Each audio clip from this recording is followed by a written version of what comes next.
You go out into the world and come home totally burnt out. You spend time with a group of people, and maybe it's even people you love and enjoy, but then you spend the next 3 days recovering on your own. You want to connect with other people, but you also find it incredibly exhausting. So you're forced to spend much of your time by yourself. So you avoid situations altogether that expose you to other people. You have accepted that your body isn't built for relationships, and you fear that maybe you're just not cut out to have deep, meaningful, consistent connections with others at all. But this isn't true. You don't have to skip out on social connection just because you're sensitive. Your body is not betraying you. And in fact, you are divinely designed to connect with other people. Connection actually isn't the problem, but your capacity to care for yourself and your sensitive system within that connection is. So, in this lesson, I'm going to help you understand how your sensitive system interacts with other people, why it gets overstimulated when you connect with them, and what you can do to separate from their emotions, energies, and expectations so that your relationships help you instead of hurting you. Now, this lesson was inspired by a viewer just like you who left a comment saying they wanted to learn more about working with the public and being around a lot of people. I launched this channel to share 20 years of research and development that I've done on the art and science of being human. And I have so much to teach you. It's incredibly helpful knowing what's most useful to you so that I can prioritize what to share. So, if you feel called, please take a second and leave a comment letting me know what you want to learn about next. For now, let's dive in and talk about how to separate from others' energy and emotions. First off, and I'm sure you already know this because you're here, but if you're a sensitive person, empath, or if you have a neurodivergence that makes you more perceptive and sensitive, you obviously perceive more, feel more, and absorb more when you're around other people. And when all that stuff builds up, it can become more than your system can handle. And that's why sensitive folks end up zoned out in social situations, curled up on the couch with the shades down, and crying alone on the bathroom floor. And I know this because I've been there. The energy that we take in from others, it can really be too much if we let it build up. And that's the trick. We need to clean out our system consistently and completely over and over again to make sure that built up energy doesn't lead to burnout. But what is energy? What is emotion? And how does it actually get passed from one person to the next? So, to answer that, we need to start by defining emotion. And if you break that word apart, it actually becomes pretty obvious because you get motion. So, emotion literally means energy in motion. So when you feel emotion, you're quite literally sensing energy as it moves through different parts of your human system. It's not a metaphor, it's actually the root of the word. So when you have an emotion or you perceive emotion, you're feeling the movement of energy in some area of your life. That's it. That's all emotion is. It's your ability to detect energy that's moving. So energy moves. And in fact, it's always moving. The universal law of vibration dictates that energy is always moving and transforming, which maybe explains why some of us feel a lot of emotion pretty much all the time. Being emotional isn't a dysfunction. It just means you're paying attention. Energy is moving all the time, everywhere, and you're noticing it. That's all that being emotional really is. Now, you encounter energy in motion as you encounter new situations. New situations expose you to moving energy that's new to you, right? So a friend texts you in a panic and suddenly, like, your own heart is racing. You walk into the kitchen and you smell something delicious and your whole mood shifts. You maybe get a compliment from a stranger and you feel lighter for the rest of the day because that feels pretty good. Or maybe your partner or your child or someone you care about comes home really agitated from their day. And within seconds, you feel like tension in your chest and you feel that agitation too. So these are all situations that expose you to new moving energy. And that new moving energy puts pressure on your system to change with those new circumstances. This is stress. Stress is the pressure that's applied to your system as new situations bring new moving energy into our lives. And this moving energy doesn't just show up in one part of you, it can be experienced across your entire human system, your body, your mind, your spirit. Paying attention to the interdimensional movement of energy is really important for sensitive souls. And I actually mapped out those 10 different dimensions that I use for the human system in another lesson. And I went even deeper into how energy moves through each one in another. So if this is resonating, I've linked both of those videos in the description here. But for right now, I just want to focus on something, more foundational and maybe apparent to you as a sensitive soul. How energy actually moves between you and the people around you. And more importantly, how to separate from or get rid of the energy that is not yours. So every time you encounter new energy, you are experiencing what I call a triggering situation. So that's any circumstance where you encounter new energy and you need to adapt. Here's something really important. These situations unfold in two different ways. They either happen directly to you as vital situations, or they happen indirectly through you as vicarious situations. So, vital situations happen directly to you, vicarious situations happen through you. I actually define this very precisely in my book. So instead of trying to paraphrase it or get it right, I'm just going to read it to you directly. So this is the first book in my anthology, which is all about a method to transmute stress and trauma before it makes you sick. I've linked it in the description if you want to learn more. So here we go. Vital and vicarious situations. Fine. Let me find my bookmark. Okay. So like I said, situations unfold in two ways.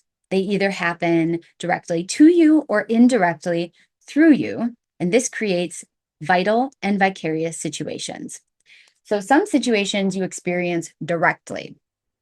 They happen to you. If your house burns down, if you lose your job, if you get injured, these situations impact aspects of your life that are directly vital to you, like your body, your safety, your family, your resources. These are vital situations, those that directly impact your survival and your well-being. Other situations you experience indirectly, they happen through you. If you witness someone else's house burn down, if you hear a friend describe losing their job, if you watch footage of someone getting hurt, these situations impact you vicariously.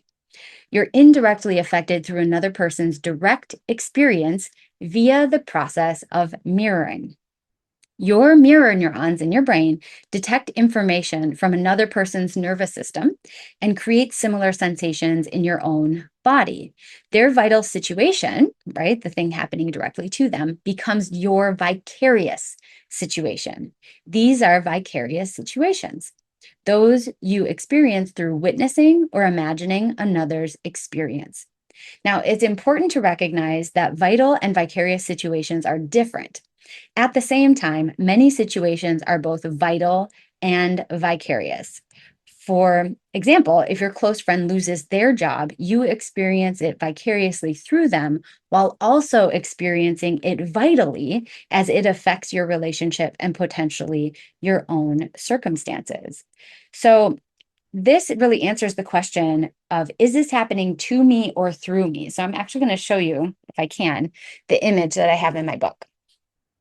Right? So in a situation, is the triggering situation happening to me or through me? We've got vital or we've got vicarious. That's really the first step in really recognizing any energy or emotion. Like both of those situations are going to impact you equally. So the takeaway from that is that your entire human system is designed to pick up on the stress and the energy and the emotions and the expectations of other people. And that matters a lot. Like it matters so much that I made sure to honor vital stress and vicarious stress equally in the models of stress and trauma that I built. Now, I myself am extremely sensitive, deeply empathic. So, vicarious stress, those situations really affect me. And I didn't understand that for most of my life. Like, I spent decades thinking that something was wrong with me because I was completely overwhelmed in groups. Like, school was a nightmare for me. I'd have a conversation with somebody and leave feeling completely exhausted, or I'd watch the news for like 10 minutes and feel like the entire world was ending. Not just because, I was worried about what was happening, but my body was filled with such physical heaviness and such dread. And let me tell you, at the beginning of my career, like when I was doing trauma therapy for 6 to 8 hours every single weekday, it not only burnt me out, it actually made me like really sick, and nobody could explain what was going on for me. So I had to do a ton of research myself. And after that, at some point, I realized I wasn't being overly sensitive to other people's pain. I was mirroring it exactly as my system was designed to do. So let's talk about mirroring for a second. Mirroring is a process where your mirror neurons, right, specialized cells in your brain, they detect information from another person's system and automatically create similar sensations in your own body. So when you see someone else in pain or when you hear them in pain, your body is going to mirror those sensations of pain. Or when you're around someone who's angry, your body is going to mirror that anger. Or when you witness, on the other hand, someone's joy, you will also mirror that lightness and expansion. This is why it's so important for all of us to be in light and love, because literally we want to be a contagion worth catching, right? So it's not that you're imagining what others feel. Your body is literally experiencing a version of what they're experiencing. Their stress, right? Their vital stress becomes your vicarious stress at a very real physiological level. So for people like me, and maybe for people like you, if you're watching this video, vicarious stress isn't like some minor side effect or like some inconvenience that you only occasionally have to deal with. It is a constant daily reality that needs to be understood and resolved just as much as the stress that happens directly to us.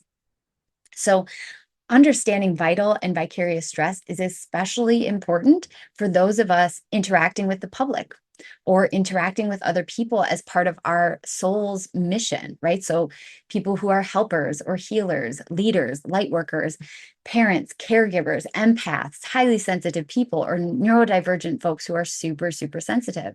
We tend to experience vicarious stress much more intensely than others, right? We absorb other people's dysregulation more quickly.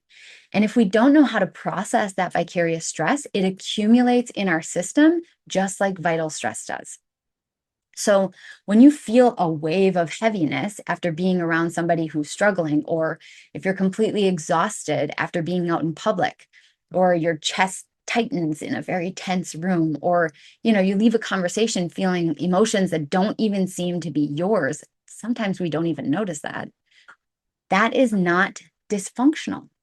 That's not being overly sensitive, and it's not your body betraying you. Picking up on energy from others is exactly what the human system was designed to do. We humans are not individual organisms.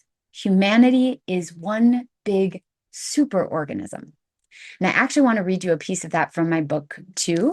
It's in the introduction that for the entire anthology, because it kind of summarizes like why I do what I do and what I believe this work, can offer. So I'm just going to read it. It's the introduction to the anthology. You are not an organism. You are a superorganism. Basically, you're a bee, I'm a bee, we're all bees. In a beehive, each bee has its own job. Some bees are worker bees, taking on tasks anywhere from nursing larvae to building honeycomb and foraging for nectar to defending the hive. Other bees mate with the queen, and the queen bee sits on her throne making baby bees all day long. Every single bee is in constant connection with the others through physical, electrical, and chemical communication that conveys distance, direction, and danger. This allows them to fulfill their individual potential while contributing to the collective good of the hive. The hive thrives when the bees thrive, and the bees thrive when the hive thrives too. As humans, we're designed to work exactly the same way. For example, each of us has, we just said this, a special set of cells in our brain called mirror neurons. When you interact with someone, whether face to face, on the phone, or watching a video, these specialized cells pick up key information from their breath rate, their heart rate, facial expressions, tone of voice, eye contact, and more. This information then travels through your brain into your body, particularly the vagus nerve, which now is like part of the larger stress conversation. Like we all know the vagus nerve is like the most important nerve, and it creates sensations in your own cells based on what was detected in theirs. Simply put, mirroring creates experiences in your body that originate in someone else, allowing you to be in constant connection with others, whether you're conscious of it or not. In addition to syncing up with others, we also have the ability to differentiate and maintain our own individual identity. Differentiation gives you the ability to feel someone else's anger in your body, but know it's not yours, or sense collective joy without losing track of your own mood. Balancing our ability to connect while maintaining our individual sense of self is the key to unlocking the power of the superorganism. This built in capacity for both connection and differentiation forms the foundation for how we move through the world. So, the human system was always designed to operate as a superorganism. It's true, we have a separate body and mind, and we each determine our own actions. But we are also deeply connected. We identify or connect with one another, and we also differentiate or disconnect from one another. One of the reasons I believe sensitive souls struggle with processing other people's energy and emotion is because we've been told we are individual entities when we are not. We've been taught that energy isn't shared or transferred or absorbed when it very much is. So the problem isn't that you pick up on others' energies and emotions. Your system was literally set up for that, and you can't change it. The problem is that you don't know how to process or alchemize the energy you pick up. So, alchemy is the practice of transmutation, transforming one form of energy into another form of energy. And your human system is constantly in a state of alchemy, picking up energy and pushing it back out. But here's the kicker: your system automatically picks up on energy and emotion, but it does not automatically push it out. So the process of identification or taking in energy is automatic. The process of differentiation or pushing energy out is not. So all day, every single day, your system is taking in energy and emotion like a vortex on autopilot. You don't have to be paying attention to that process for it to happen. At the level of your nervous system, this happens through your mirror neurons. Like I said, that energy is automatically and unconsciously picked up, funneled through the center of your brain, and filters down through your vagus nerve. And so your body is having very real, similar sensations as the people that you're surrounded by. But it takes time, attention, and effort to notice those changes and reverse that neurological process so you can separate from those sensations. A similar phenomenon actually happens with the chakras, which yoga and the Vedic sciences help us understand. So, energy naturally wants to flow in from higher to lower chakras, and settle into your roots. But it takes time, attention, and effort to push it back up and out, which is why Kundalini yoga is such an important practice. Like it helps keep that energy moving up and out of your chakra system so that you can clear it out. So I really want you to hear this because I found it so freeing when I learned it. You cannot stop your system from absorbing other people's energy. All the golden energy bubbles and selenite in the world cannot stop your physical nervous system from picking up on energy that isn't yours. And this is coming from me as an energy worker. Like, I love selenite and invocations and the violet flame. They can work in the higher dimensions. But at the atomic, neural, chemical, and physical levels of your system, they do not. So Please stop beating yourself up for being overstimulated by the world's pain. Your system was designed to feel it, and you're not crazy for thinking it's too much because it is. Your singular system was never set up to be exposed to take on the sheer amount of energy we take in from the modern world through social media, through stress-based news cycles, and like even from the food and the personal care products that we have. It is too much. You are carrying too much. You're not crazy. But it's not too much because your system is broken or overreacting. It's too much because your system is doing exactly what it's designed to do, and you don't yet know how to operate it. Like I said, you are part of a superorganism. Just like a bee, you are designed to be connected to everyone and everything around you so that you can use that information to figure out how you're going to relate to the world in an authentic, accountable, loving way. So that input that you're picking up on is actually really important, and it's really useful if you're not overstimulated by it. So your system automatically and unconsciously absorbs energy from the world around you, and that's not your fault. But it is your responsibility to recognize what you're taking in and to do something about it so you're not so overwhelmed all the time. So let's talk about exactly how to do that. All day, every day, your system is exposed to moving energy, energy in motion, right? Emotion, through what I call triggering situations. Now, to make use of that energy, you need to process it or alchemize it. And that requires 3 steps: feel, think, and act. Let's walk through each of those steps one by one so you can better understand the process and you can alchemize energy instead of being overstimulated by it. Step 1, feel sensations. The first step is to feel the sensation, right? So simply notice that something has shifted. You have encountered a triggering situation and something has changed within you. Now, this sounds really obvious, right? Like feel sensations, feel the shift. But for a sensitive soul, it's actually often the hardest step because you're so used to absorbing energy that you often don't catch the moment it enters your system. You just kind of find yourself already heavy or already tense or already exhausted, and you have no idea like when it started. And this is usually why many of us feel like our bodies are betraying us. Our bodies feel so much all the time. And we often grow up in environments that teach us that those feelings are wrong or inappropriate or inconvenient.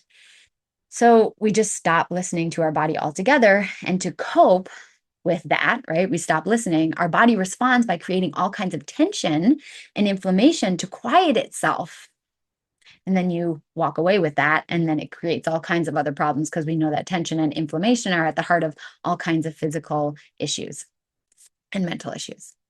But here's the thing, your body is actually your best friend. It wants you to be happy, healthy, and whole, and it wants to tell you when things change so that you can respond. So, the first step to building your alchemy practice is really about reconnecting to your body and starting to believe it again. Now, you can start by doing body scans or sitting in silence or just taking a few moments to follow your breath. If you have had like a particularly tumultuous past, your body may be traumatized and stuck in dysregulated states. So, working with a therapist, a shaman, a spiritual guide, or a holistic practitioner or an energy worker might help you create the safety you need to start reconnecting with the wisdom of your system. So keep that in mind too. We are not necessarily meant to alchemize alone. The key takeaway here is to start believing the messages from your body again. That's your first step. When I worked with trauma clients, I'd always tell them, even if you don't know what's triggering you right now, we know that you are triggered. So something has happened. Like I never related to this idea that a triggered person was only responding from a place of trauma. Like if your system is changing, then something has changed. Maybe it's something seemingly small, but that doesn't really matter because even if it is small, your system is perceiving it as significant. So we should too. So start there. Just believe your body. It doesn't mean now that you're going to act on every impulse or follow every worry or believe that your interpretation of the sensation is necessarily true. But if your body feels something, believe it. Something has changed in the energy around you, and your body wants you to pay attention to it. So when you notice movement in the energy around you, the first task is to feel the sensation it causes. So maybe it's a tightness in your chest, or your stomach turns over, or it's a wave of fatigue, or a mood that like doesn't really match your day, or a desire or an impulse that doesn't feel like it's yours or that it's going to serve your highest self. Now, don't try to fix it or explain it yet. The first step really is just about noticing that energy has moved and acknowledging it for yourself. Like something has shifted. It doesn't have to be any more complicated than that. So let's actually walk through this feel step together with an example, and we'll carry that through all three steps. Let's say you're on a call with a friend. They're telling you about a hard week at work, venting about a coworker who keeps like maybe undermining them. The call ends and you go about your evening. But an hour later, you notice that your jaw is really tight and you feel like this low sense of agitation or anger in your body that wasn't there before. And you can't quite place why. That's the feel step. You've noticed the sensation. You've noticed that energy has moved into your system. You haven't explained it yet. You've just named it. Something has shifted. And that is the first step of feel sensations. Step 2, think stories. Now, once you've noticed the feeling and that sensation in your body, you move on to the second step. And in this step, you're going to think of a story that helps you understand the sensation better. You're going to ask yourself things like, when did this shift happen? What was I doing? Who was I with? How does this connect to other things that are going on? So at this point, you're exploring an explanation of what might be triggering this situation. So are you hungry? Are you tired? Did someone just walk past you? Did you see something distressing scrolling through your news feed? Most importantly, you're going to explore whether that emotion is coming from a vital situation, right? Something that happened directly to you, or a vicarious situation, something happening through you.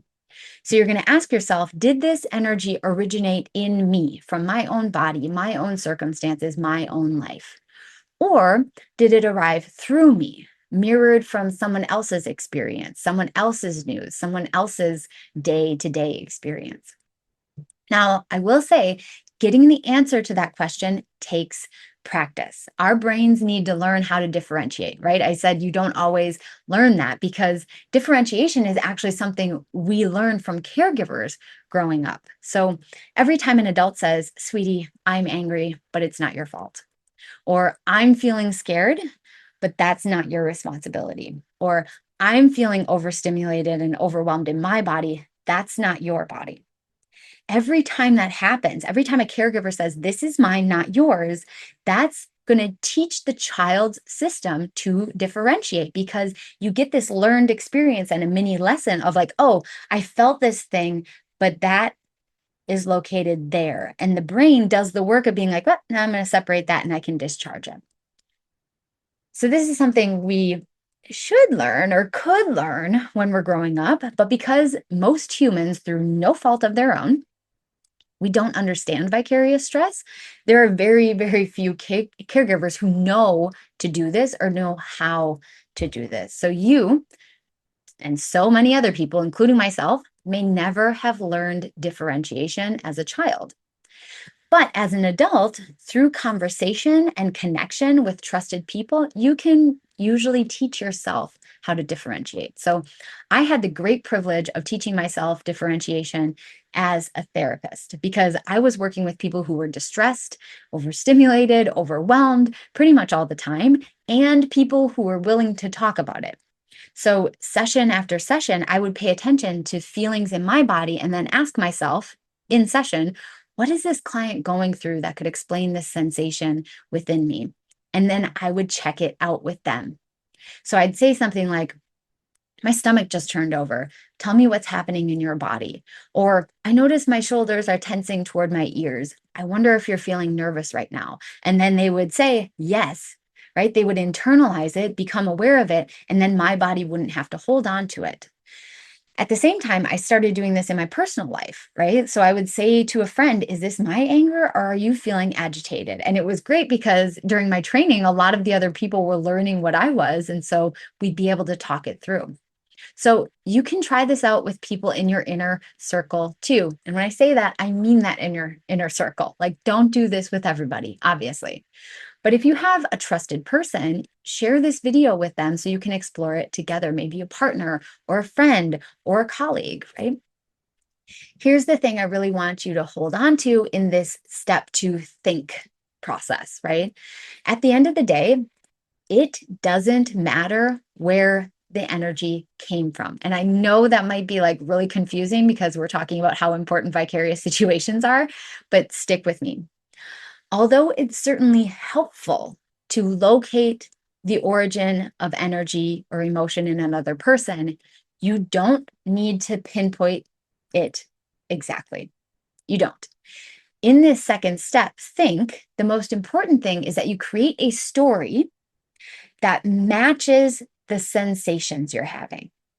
So you're going to name the sensation and the feeling in your body with a story that is accurate, and that will be enough because it maintains that connection between your body and mind, which is what we need for alchemy and integration.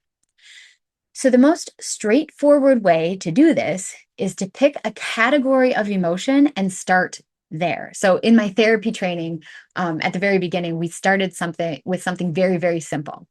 Are you mad? Are you sad? Are you glad? Or are you scared? And I'd also add guilt in there because that's a pretty common emotional category as well. So mad, sad, glad, scared, guilt.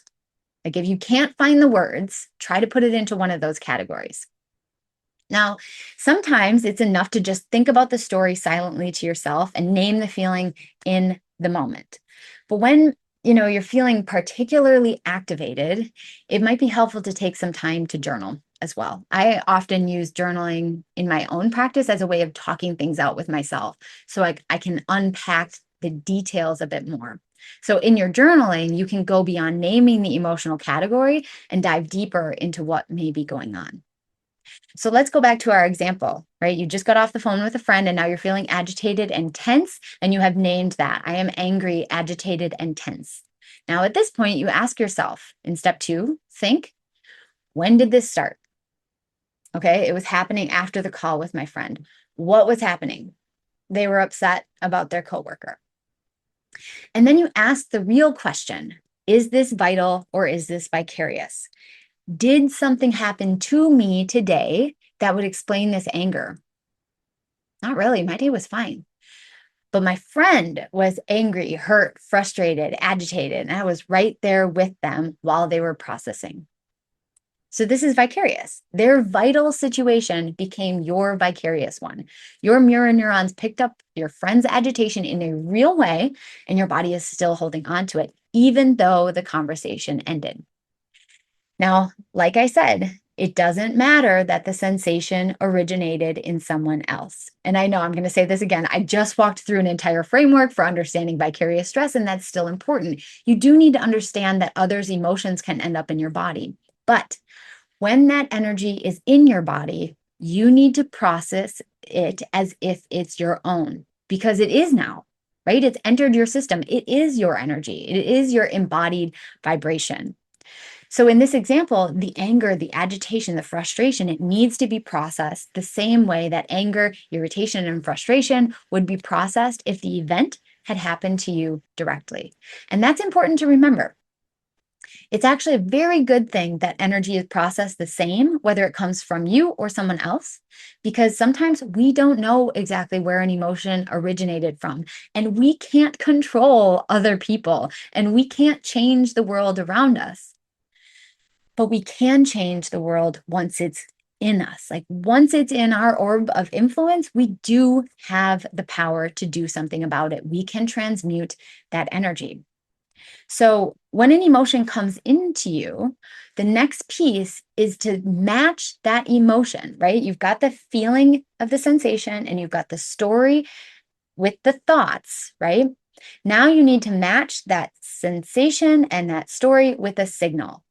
We know for certain that certain emotions can be discharged with certain actions, regardless of where they came from. And that action is the next step. Step 3, act on signals. In this final step, you'll take action by creating a signal that corresponds and responds to the energy that came into your system. So, like I said, it doesn't matter that this sensation of frustration, anger, and irritation, like it doesn't matter that it originated in your friend. It's in your body now. So, it needs to be processed the same way it would be if it had happened to you directly. So, different sensations and stories require different signals. Anger, frustration, irritation often requires a release of intensity. So a good scream of your in your car or hitting a pillow or shaking out your arms and hands, right? Fear often motivates you to change your physical location, right? To get away from something. So a walk, a run, pacing the room until the energy in your legs resolves. Sadness often triggers the need to slow down. So a good cry, a ceremony, simply sitting still and letting yourself feel instead of like pushing through onto the next thing. So let's return to our example one last time. Now you've identified this sensation as anger, right? You took the sensation and attached the angry story on it. And you also explained that this is from your friend's frustrated and angry experience, right? Now, it might be tempting to ignore it or talk yourself out of it because it's not yours, but alchemy requires active, consistent participation in the energy that comes into your orb of influence, into your world. So, engaging in it is actually how you get it out of your system. So instead of ignoring it or talking yourself out of it or shutting it down, you're going to take a second to think about how unfair your friend's situation is and allow yourself to get rightfully ticked off. So you're going to go to your bedroom for a moment, close the door, scream into your pillow, punch your mattress until you're too tired to do it anymore. When the energy passes, you're going to shake out your arms and your head and your legs. And in a few moments, you feel better. Your jaw unclenches and your chest feels lighter. You felt the energy, you thought about the energy, and then you acted upon the energy in a safe, authentic, and accountable way. This is how you actually separate from someone else's energy. It's not about solving their problems, disconnecting from them entirely, or, becoming a receptacle for everyone else's pain. It's about being aware and accountable for the energy that your system encounters and processing it accordingly. And doing that with love, right? And with light, not by spewing out more dissonance and division and dysregulation, but by feeling, thinking, and acting, right? By alchemizing the energy, transforming it from one form into another so that it's freed to become something else, something higher.